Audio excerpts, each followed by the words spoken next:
السلام علیکم، welcome back to another video. جیسا کہ میں آپ کو پہلے بتا چکی ہوں کہ میری ویڈیو کا ٹاپک ہے کیا سالگرہ منانا اسلام میں حلال ہے یا حرام۔ سالگرہ جو آج کل منانا بہت عام ہو گیا، لوگ بڑی بڑی جگہوں پر سالگرہ کی سیلیبریشن کرتے ہیں اور بھی دوسرے کام جو منع کیے گئے ہیں اس میں کرتے ہیں۔ لوگ یہاں یہ بات نہیں جانتے، اور اگر جانتے بھی ہیں تو نظر انداز کرتے ہیں کہ سالگرہ کا اصل مطلب سال کا گرنا ہوتا ہے۔ اب آپ کی زندگی کا ایک سال کم ہو گیا ہے، آپ موت کے اور زیادہ قریب ہو گئے ہیں، بلکہ یہ ایک بات ضرور یاد دلاؤں گی کہ اب آپ کو خوب عبادت کرنی ہوگی، کیونکہ شاید اگلے سال آپ زندہ ہوں یا نہ ہوں۔ تو بظاہر عبادت کرنے کے ہم یہاں خوشیاں مناتے ہیں کہ آج کے دن ہم دنیا میں آئے تھے، بغیر یہ سوچے سمجھے کہ اب تو ہم موت کے اور قریب ہو گئے ہیں۔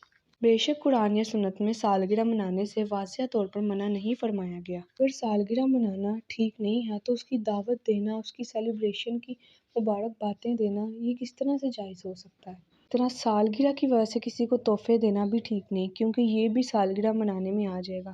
ہاں، آپ بے شک عام دنوں میں تحفے دیں، بلکہ یہ تو سنت ہے کہ ہم ایک دوسرے کو تحفے دیں اور اچھی نیت سے دیں، لیکن یہ سوچ کے اور دن مقرر کر کے کہ ہم نے سالگرہ کی وجہ سے تحفہ دینا ہے، تو یہ بہت غلط ہے۔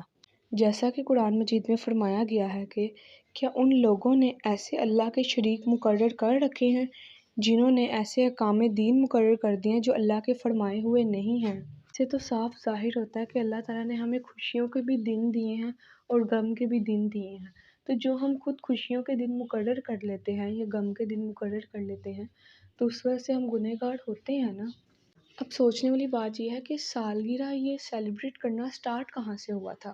اگر اس بارے میں ہم بات کریں نا تو سالگرہ کا جو یہ سلسلہ ہے یہ 3000 سال پہلے مصری لوگوں نے شروع کیا تھا، اور جس طرح ہم لوگ آج سالگرہ مناتے ہیں نا، ایسے نہیں، بلکہ نعوذ باللہ کسی ان کے اپنے بنائے ہوئے بت یا جس خدا کو وہ پوجا کرتے ہیں اس کی پیدائش کے دن کو منانے کو وہ لوگ سالگرہ کہتے تھے۔ جس طرح جب فرعون کو تاج پہنایا گیا تو یہ سمجھا گیا کہ وہ اب خدا بن گیا ہے۔ یہ دن اس لیے نہیں منایا گیا تھا کہ وہ اس دن پیدا ہوا تھا، بلکہ اس لیے کہ اس دن وہ خدا بن گیا تھا، جس کو سالگرہ کا نام دے دیا گیا۔ سالگرہ ان کے لیے اور وہاں کے کسی بھی شخص کے لیے جس دن وہ انسان خدا بنا، تو حقیقت میں جسمانی طور پر پیدا ہونے سے بھی زیادہ ان کے لیے یہ بات افضل تھی، تو اس لیے وہ سالگرہ کا نام دیتے تھے اسے اور اسے مناتے تھے۔ اب سالگرہ پر کیک کاٹنے کی جو یہ روایت ہے یہ کہاں سے سٹارٹ ہوئی؟ یہ روایت یونان سے سٹارٹ ہوئی۔ دیوتا اور دیوی یونانی ثقافت کا ایک بہت بڑا حصہ رہے ہیں۔ یونانیوں نے اپنے دیوتاؤں کو خوش کرنے کے لیے بہت سے خراج تحسین اور قربانیاں پیش کی ہیں۔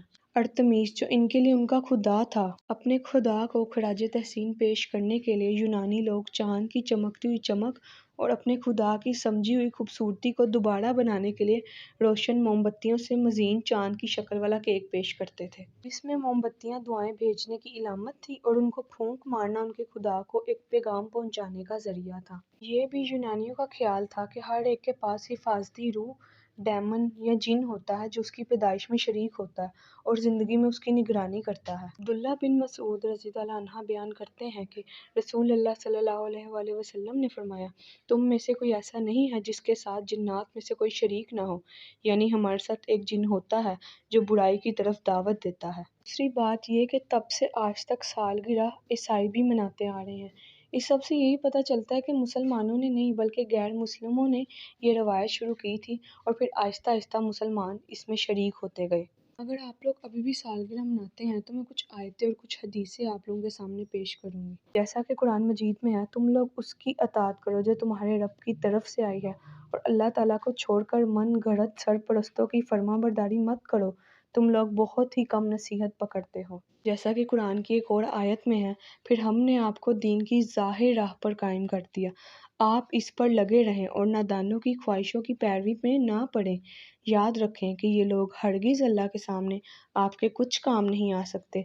سمجھ لیں کہ ظالم لوگ آپس میں ایک دوسرے کے رفیق ہوتے ہیں اور پرہیزگاروں کا کارساز صرف اللہ تعالیٰ ہے۔ صلی اللہ علیہ وآلہ وسلم نے فرمایا، جس نے کسی قوم کی مشابہت اختیار کی وہ ہم میں سے نہیں ہے۔ ایک اور حدیث میں آپ صلی اللہ علیہ وآلہ وسلم نے فرمایا ہے، دین میں ہر نیا ایجاد کردہ کام بدعت ہے، اور ہر بدعت گمراہی ہے، اور ہر گمراہی آگ میں ہے۔ اب آپ لوگ یہ سوچ رہے ہوں گے کہ ہم کسی کو سالگرہ کی مبارکباد بھی نہیں دے سکتے؟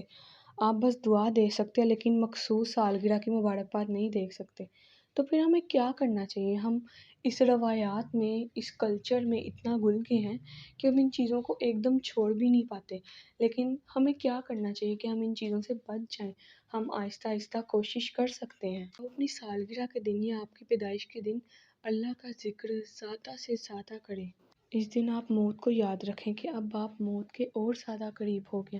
اگلے سال تک آپ کو موقع ملتا ہے یا اگلے لمحے تک آپ کو موقع ملتا ہے یا نہیں ملتا، تو اس دن اللہ کا زیادہ سے زیادہ ذکر کریں، قرآن مجید کی تلاوت کریں، صدقہ دیں، سالگرہ پر اللہ تعالیٰ کا شکر ادا کریں اور مغفرت طلب کریں۔ ہمارا دین ہمیں یہی سکھاتا ہے کہ ہم خوشی اور غم دونوں موقعوں پر اللہ تعالیٰ کو یاد رکھیں۔ ہمیں یہ نہیں بھولنا چاہیے کہ آج ہم جو بھی ہیں، ہمارے پاس جتنی بھی نعمتیں ہیں، سب اللہ تعالیٰ ہی کی عطا کی ہوئی ہیں۔ آج کے لیے اتنا ہی۔ اللہ حافظ۔ اگر آپ کو میری ویڈیو اچھی لگی ہے تو ویڈیو کو لائک کیجیے، چینل پر نہیں ہے تو چینل کو سبسکرائب کیجیے، بیل آئیکن کو دبا دیجیے گا تاکہ میری ہر آنے والی ویڈیو آپ تک پہنچ جائے۔